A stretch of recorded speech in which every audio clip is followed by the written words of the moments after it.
আসসালামু আলাইকুম প্রিয় দর্শক, আবারও হাজির হয়ে গেলাম আপনাদের মাঝে আবহাওয়ার একটি গুরুত্বপূর্ণ আপডেট নিয়ে। জানিয়ে দিব আগামীকাল 29শে আগস্ট রোজ বৃহস্পতিবার সকাল 6টা থেকে পরদিন শুক্রবার সকাল 6টা পর্যন্ত মোট 24 ঘন্টার আবহাওয়ার আপডেট। অর্থাৎ এই 24 ঘন্টার আবহাওয়ার 24 ঘন্টার ভিতরে বাংলাদেশ এবং পশ্চিম বাংলার কোন কোন জেলা জুড়ে বেশি বৃষ্টিপাত হওয়ার সম্ভাবনা রয়েছে, আর কোন কোন জেলা জুড়ে বৃষ্টিপাত হওয়ার সম্ভাবনা নেই, এবং কোন কোন জেলায় কী পরিমাণ বৃষ্টিপাত হবে তা বিস্তারিত আমি এই মুহূর্তে লাইভ চেক করে দেখাবো। তার আগে আপনারা এই ভিডিওটি কোন জেলা থেকে দেখছেন তা অবশ্যই কমেন্টে জানিয়ে দিবেন। আর ভিডিওটি ভালো লাগলে লাইক, কমেন্ট এবং শেয়ার করতে বলবেন না। তো চলুন কথা না বাড়িয়ে ভিডিওটিতে মূল ভিডিওতে চলে যাওয়া যাক। তো আপনারা দেখতে পাচ্ছেন যে আমি এখান থেকে বৃহস্পতিবার সকাল 6টা থেকে শুক্রবার সকাল 6টা 24 ঘন্টা সিলেক্ট করে নিয়েছি, এবং দেখতে পাচ্ছেন যে এই 24 ঘন্টার ভিতরে দেশের যে সকল অঞ্চল জুড়ে ভারী বৃষ্টিপাতের সম্ভাবনা রয়েছে তার একটি নমুনা চিত্র, এবং যেসব অঞ্চলে বৃষ্টিপাতের তেমন সম্ভাবনা নেই তারও একটি নমুনা চিত্র।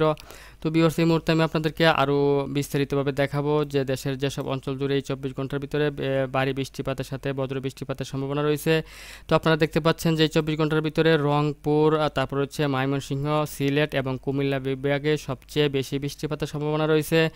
তবে দেশের পশ্চিম অঞ্চল এবং দক্ষিণ অঞ্চলে তেমন বৃষ্টিপাতের সম্ভাবনা নেই, যেমন মহেশখালী, চট্টগ্রাম, বরিশাল, খুলনা, মেহেরপুর, রাজশাহী এসব অঞ্চলে বা ঢাকা এসব অঞ্চলে তেমন বৃষ্টিপাতের সম্ভাবনা নেই। তো খানিকটা বৃষ্টিপাতের পরিমাণ তুলনামূলকভাবে কম থাকবে দেশের পূর্ব অঞ্চলের তুলনায়।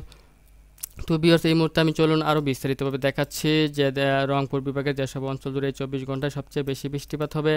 তো আপনারা দেখতে পাচ্ছেন দেশের তেঁতুলিয়াতে তেমন বৃষ্টিপাতের সম্ভাবনা নেই, হালকা থেকে মাঝারি আকারে ভারী বৃষ্টিপাতের সম্ভাবনা রয়েছে। তবে পঞ্চগড়, ভোদা, ঠাকুরগাঁও, দেবীগঞ্জ, জলছত্র, লালমনিরহাট এসব অঞ্চলে বৃষ্টিপাতের পরিমাণটা সবচেয়ে বেশি থাকবে রংপুর বিভাগের।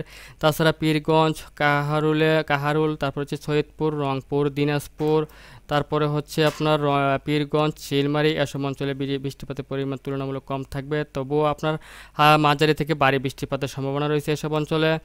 তাছাড়া আপনারা দেখতে পাচ্ছেন যে দেশের পূর্ব অঞ্চল যেমন ময়মনসিংহ এবং সিলেট বিভাগে সবচেয়ে বেশি বৃষ্টিপাতের সম্ভাবনা রয়েছে, এবং সাথে ভারী বজ্র বৃষ্টিপাতের সম্ভাবনা রয়েছে এসব অঞ্চল জুড়ে। তো আপনারা দেখতে পাচ্ছেন যে সিলেট বিভাগের যেসব অঞ্চল জুড়ে ভারী বৃষ্টিপাতের সম্ভাবনা রয়েছে তার মধ্যে সিলেট, জয়ন্তপুর, জকিগঞ্জ, চরখাই, বড়লেখা, কুলাউড়া, কামালগঞ্জ, মৌলভীবাজার, বালাগঞ্জ, জগন্নাথপুর, বানিয়াচং, তারপর হচ্ছে হাবিবগঞ্জ, ইটনা, নাসিমনগর, বিশম্বাপুর, ফেনারবাগ, তারপর হচ্ছে ময়মনসিংহ বিভাগের নেত্রকোনা, ফুলপুর, নলিতাবাড়ি, ময়মনসিংহ, কেন্দুয়া, ত্রিশাল, কিশোরগঞ্জ, কটিয়াদি, তারপর হচ্ছে ভালুকা এসব অঞ্চল জুড়ে অতিমাত্রায় ভারী বৃষ্টিপাতের সম্ভাবনা রয়েছে এই 24 ঘন্টার ভিতরে। তাছাড়া আপনারা দেখতে পাচ্ছেন যে দেশের কুমিল্লা বিভাগেরও যেসব অঞ্চল জুড়ে 24 ঘন্টায় ভারী বৃষ্টিপাতের সম্ভাবনা রয়েছে তার মধ্যে কুমিল্লা, বুড়িচং, শশীডাল, তারপরে হচ্ছে কোম্পানিগঞ্জ, চান্দিনা, বরুড়া, কচুয়া, তারপর হচ্ছে লাকসাম, 14 গ্রাম, সুয়াগঞ্জ এসব অঞ্চল জুড়ে ভারী বৃষ্টিপাতের সম্ভাবনা রয়েছে এই 24 ঘন্টার ভিতরে। তাছাড়া রায়পুর, চৌমুহনীতেও ভারী বৃষ্টিপাতের সম্ভাবনা থাকছে।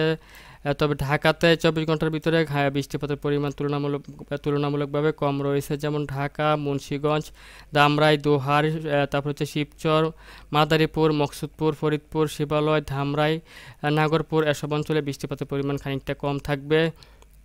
তাছাড়া দেখতে পাচ্ছেন দেশের পশ্চিম দক্ষিণ অঞ্চলেও কিন্তু ভারী বৃষ্টিপাতের সম্ভাবনা রয়েছে, যেমন সাতক্ষীরা, শ্রীকান্তপুর, শ্যামনগর, মংলা, বাগেরহাট, কাউখালী, ঝিঙ্গার, টুঙ্গিপাড়া, খুলনা, অভয়নগর, যশোর, ভাঙ্গন এসব অঞ্চল জুড়েও কিন্তু আপনার ভারী বৃষ্টিপাতের সম্ভাবনা রয়েছে এই 24 ঘন্টার ভিতরে।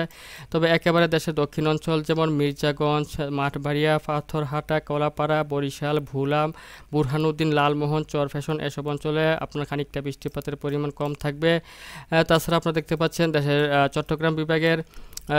চট্টগ্রাম বিভাগের যেসব অঞ্চলে সবচেয়ে বেশি বৃষ্টিপাতের সম্ভাবনা রয়েছে তার মধ্যে সাজেক, চেঙ্গি, পাঁচছড়ি, দিঘিনালা, খাগড়াছড়ি, তারপরে হচ্ছে দেখতে পাচ্ছেন যে লংগদু, মহালছড়ি, মানিকছড়ি, তারপর হচ্ছে আপনারা দেখতে পাচ্ছেন যে ফটিকাছড়ি উপজেলা, রাঙ্গামাটি, হাটহাজারী এসব অঞ্চল জুড়ে ভারী বৃষ্টিপাতের সম্ভাবনা রয়েছে 24 ঘন্টার ভিতরে। তবে বিলাইছড়ি, রাজস্থলী, রংছড়ি, সাতকানিয়া, কুতুবদিয়া এবং চকারিয়া ও থানচিতে মোটামুটি বৃষ্টিপাতের পরিমাণ খানিকটা কম থাকবে 24 ঘন্টার ভিতরে। তাছাড়া আপনারা দেখতে পাচ্ছেন যে রাজশাহী বিভাগেরও বেশ কিছু অঞ্চল জুড়ে ভারী বৃষ্টিপাতের সম্ভাবনা রয়েছে, যেমন মোহনপুর, রাজশাহী, পুঠিয়া, তারপর হচ্ছে দমকল, করিমপুর, বেলডাঙ্গা, তারপরে হচ্ছে আজিমগঞ্জ, তারপর হচ্ছে জঙ্গিপুর, নবাবগঞ্জ, গোমাস্তপুর, এদিক থেকে রয়েছে পরশা, পত্নীতলা, আক্কেলপুর, আলমদিঘি, বগুড়া, শিবগঞ্জ, পাঁচবিবি, ভালুরঘাট, এসব অঞ্চল জুড়ে আপনারা দেখছেন যে ভারী বৃষ্টিপাতের সম্ভাবনা রয়েছে এই 24 ঘন্টার ভিতরে।